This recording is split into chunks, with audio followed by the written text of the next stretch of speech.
Okay, guys, so my best friend is here again. Actually, we just filmed the organizing video, and now we're going to film the study tips video, so I don't need to introduce her. But her name is Virginia. And today we are going to be talking about some class tips and studying tips that we have found that work for us and that might work for you. But keep in mind that this is our experiences and everyone's experience is different, so what works for us might not work for you. So some of these things might work for you, but some of them might not. And it's all about trial and error, so figure out what works for you, what doesn't work for you, and just keep pushing through until you find something that you like and that you can stick through and that you will continue to do, just so that you can be successful in your college experience. So we're going to start off with the difference between small classes and big classes, because I feel like there's a really big difference in the kind of vibe that it is. I feel like smaller classes are a lot more personal, and you get to meet all of the people in your class a lot more, and you can have a better connection with your professor, contrary to big classes where there's like 200 plus people, and you probably won't meet your professor one-on-one unless you really try hard. And even then, they might still remember you, they might not, because if they have 500 student classes and they have a few of them throughout the week, it's kind of hard to make that connection. So one of the big things is, regardless if it's a small class or a big class, on your first week of school, try to make as many friends as you can, or try to pick out the people who you think would be great to have a friendship with. And you don't have to hang out with them every day and go out on the weekends with them. It's more of finding a group of people that you would be comfortable with studying, because once it comes close to midterms and finals, you want to have a good group of people that you can say, okay, hey guys, let's get together and go to the library. We can meet up at my dorm, we can meet up here, we can meet up there. And so just so that you guys can have a study group and just share your ideas and what you think about certain things, and it's just really good for you to study. And leading on from that, having friends in that certain class, whether if it's big or small, it actually helps you. I know I had a problem with waking up, and I guess a tip that would be useful is try to go to class early. I know for my classes such as chemistry, I had to get there at least 15 minutes early if you wanted a good seat, especially for those big classes. And I had to set up maybe 3 or 4 alarms. Keep in mind that this class was at 2 p.m. And so I would oversleep, And if you have a friend, for example, that's there, you would just text them and say, hey, save me a seat, I'm on my way. Especially when you're running late. That would happen all the time. And if you run late, then you skip class, and then it's, after that, it's either you learn from it or you keep on doing it. Yeah, so going off of that, I would definitely say try your best not to skip class. I know things will happen. You might be sick, you might be really sleepy, you might sleep past your alarm, even if you text your friend, save me a seat. It might be 30 minutes into class, which I have done. I've woken up 30 minutes into class, and then I'll text my friend I just missed class. Can you send me the notes, please? But definitely try your best to not miss a class, at least not too early in the beginning of the year, because trust me, once you miss that first class, it just goes downhill from there, because then you feel oh, well, I missed last time, I can miss this time. We're not going to do a lot today in class, and then you're just going to keep doing it and keep doing it, and what you might not think be a big thing that you're doing that day, it might really be something big that you're going to miss out on. And just try not to skip class too early in the year. Just save it for the end, but not even, because then finals week comes, but just try your best not to skip that first class, and then you should be pretty good to go.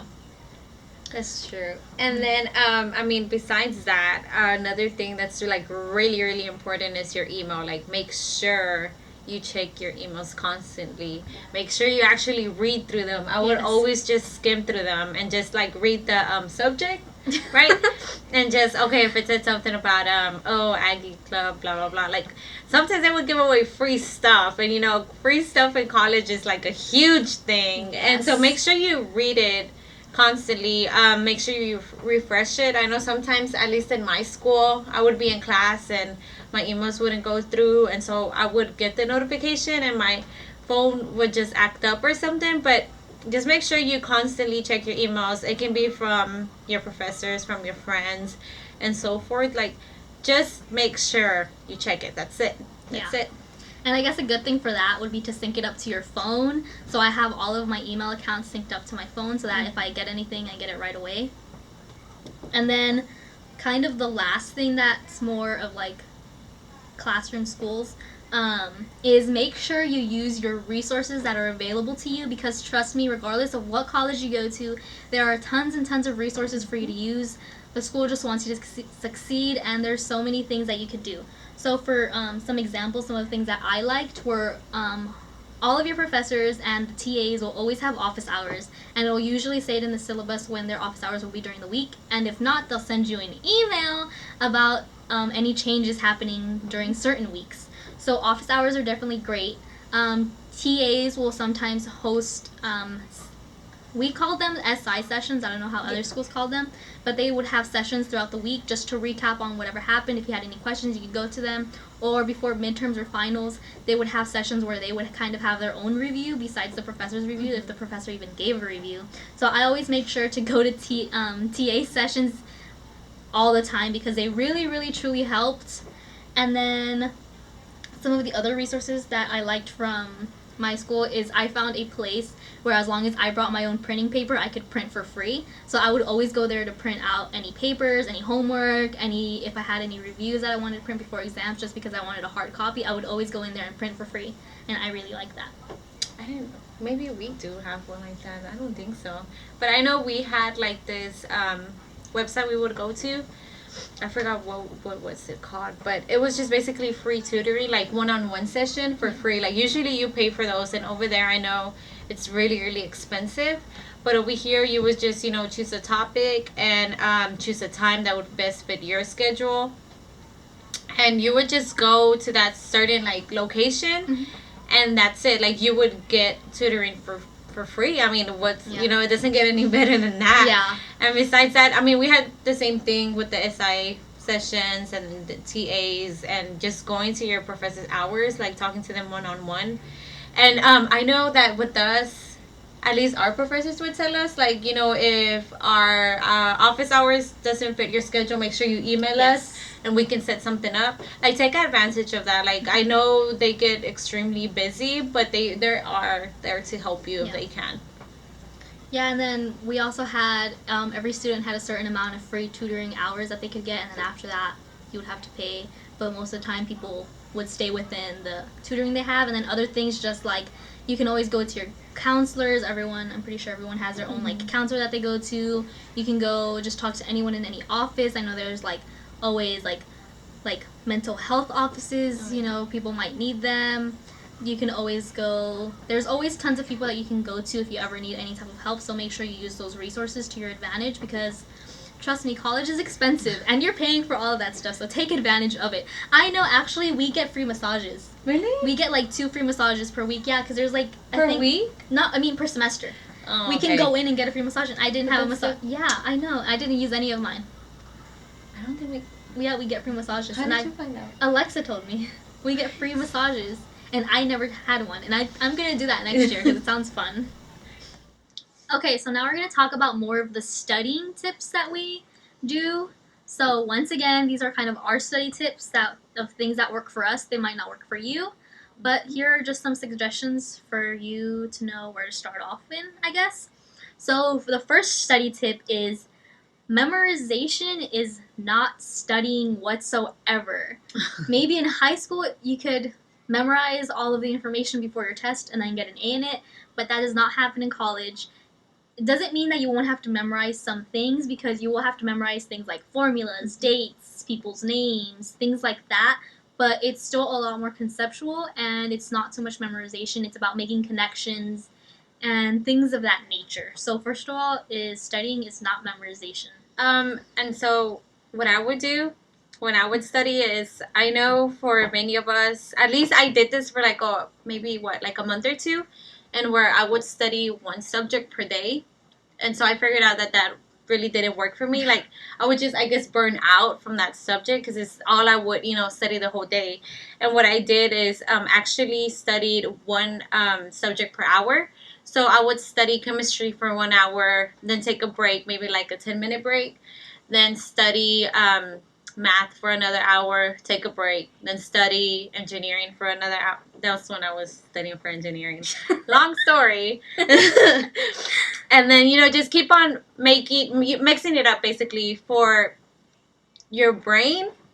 I mean, that's basically breaks it. are really good. You shouldn't study at least for more than. I feel like there's like a scientific number. Yeah, but definitely try to hours. but definitely kind of like every hour, every 2 hours, trying to mix it up and take breaks because if not, you're not gonna learn. Yeah, like you just get mentally drained. It's just too much, and then it's like you're studying this whole thing, like for the whole day. So no, at least I know that really worked for me. Studying 1 hour per subject, it was amazing. And so keep in mind, my first year I was trying to major in biomedical engineering. I was taking chemistry. I was taking pre-cal. Who told you not to do engineering? You did.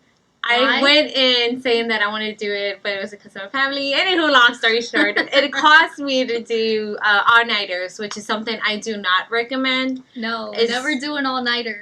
I remember this one time I started studying, like on a Tuesday, right? I started studying at 3 p.m. and my test was at 5 p.m. the next day. I stayed in the annex. It's called a library over there for the whole entire night and day. That was me doing an all-nighter, and it was just so much. I couldn't. It was just it does not work. No, and when I got to the test, I was like, crap. What was it that I was studying? It doesn't work at all. Make sure you don't do that. You need sleep. That's the most important thing you can do is sleep. Yeah. So I guess instead of pulling an all-nighter, if you just can't anymore and just go to sleep. Because you will definitely retain more if you just study for a little bit and get your sleep that your body needs than trying to pull off an all-nighter and then just crash in the middle of your test. Yeah, that's true. Okay, so I never did an all-nighter because I like my sleep too much. I literally could never do an all-nighter. I always had to have at least 3 or 4 hours of sleep. So sometimes I would be sleepy while I was studying or trying to do assignments. So one of the things that I always noticed is whenever I would have to be reading chapters for whatever subject, is I would always fall asleep while I was reading, and I would be so upset with myself. So finally I figured out the only way I could stay awake was, one, I take showers at night.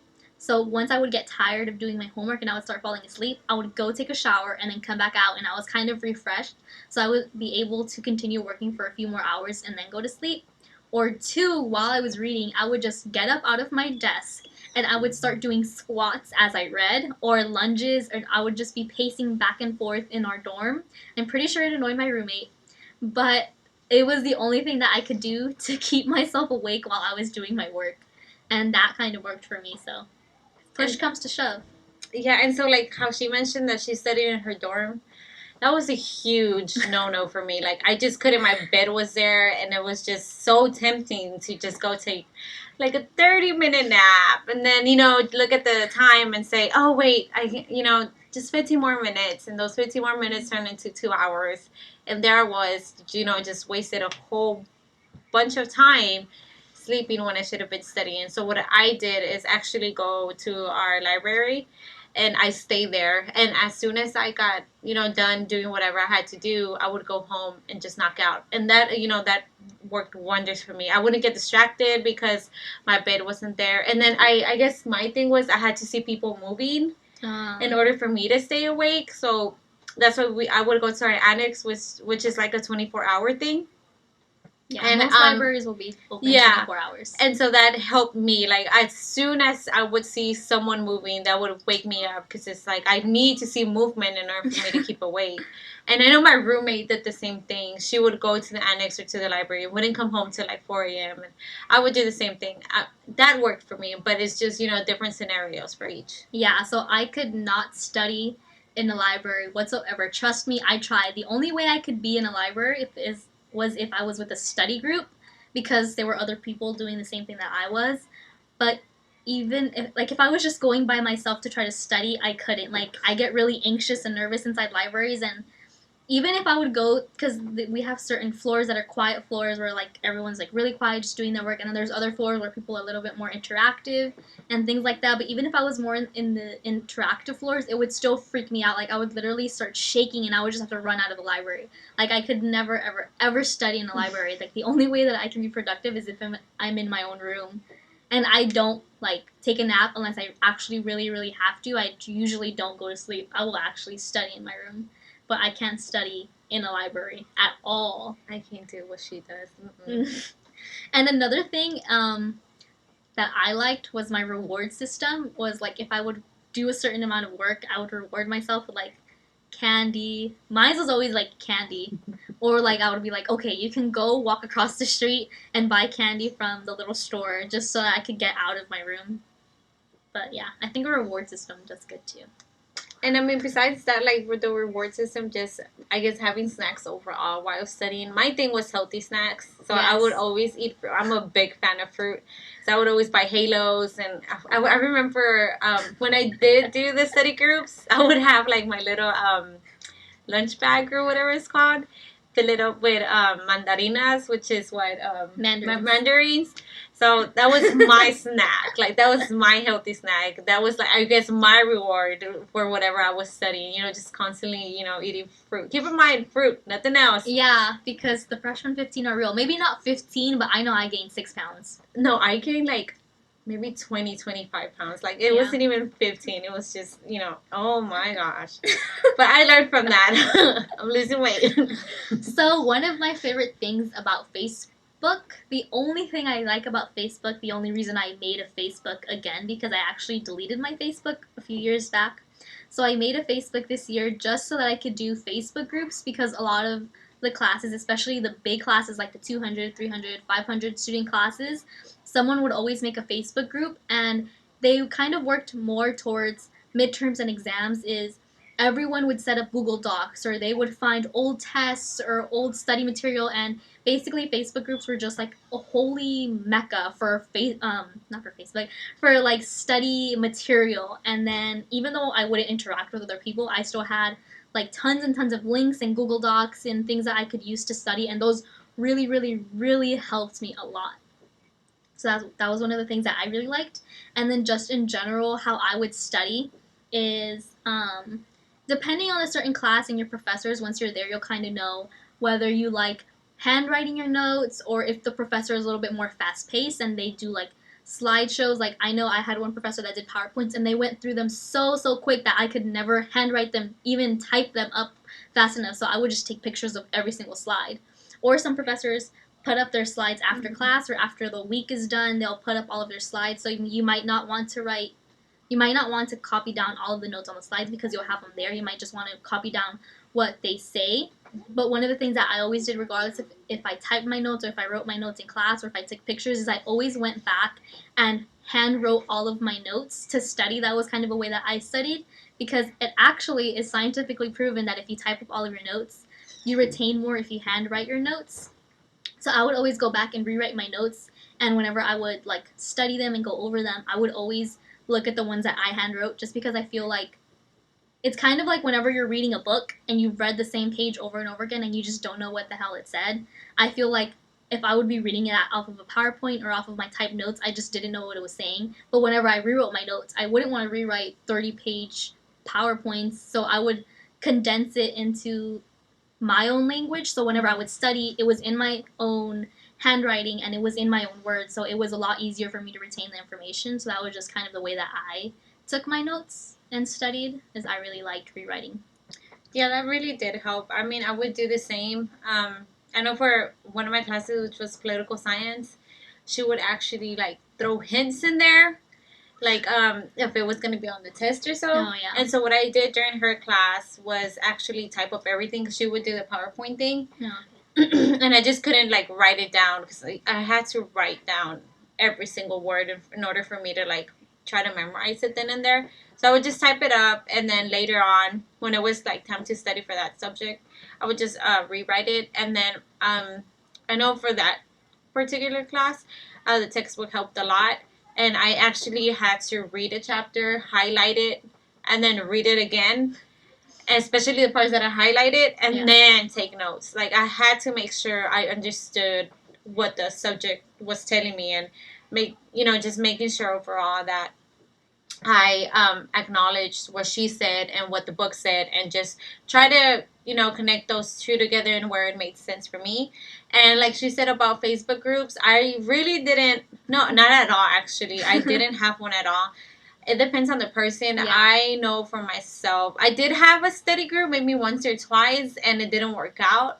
I study better when I'm by myself. Like, I mean, it helps, like, when you're in a study group, because you're talking to them about the subject, and so you're able to understand, different If point you're of views. able to explain something to someone else, then that means you know what you're talking about. If you can teach it to someone else, then you're good. Yeah, and so that's what I guess that's what I found helpful. But besides that, I know that studying by myself helped a lot. Like, I would actually concentrate.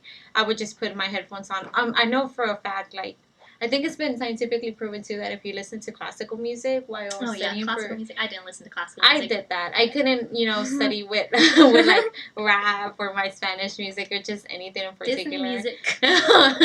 I know that helped a lot, and so for sure, that's like a good tip. And then also, what you write notes in might be different. You might type them, you might write them in notebooks. I think you wrote all of your stuff in notebooks. But I don't know, I always freaked out using notebooks because I felt like if I finished the notebook, like, I didn't know what to do. So I always wrote my notes down just on plain paper. And then I would staple them together and then put them in my folder. And I always had, like, this little, I don't know what these are called. Clipboards. I always had this clipboard in my backpack with paper in it. And whenever I would rewrite my notes, I would rewrite them and then just staple the papers together and just write, like, chapters or something on them. But I could never write stuff on notebooks. And then also, when push comes to shove, flashcards are your best friend. I don't know. I think I only used flashcards once, but it really, really helped me. I think I'm going to start using them again. I just used it for political science, like for the things I had to memorize. Yeah, more for memorization type of thing. It definitely helped me a lot. Okay, those are all the study tips we got. If we find any more, or if we think of any more, we might do this again next year. If you have any questions, we'll answer them down below. But yeah, thanks for watching. Bye. See you guys next time. I think so. Good job. Yay.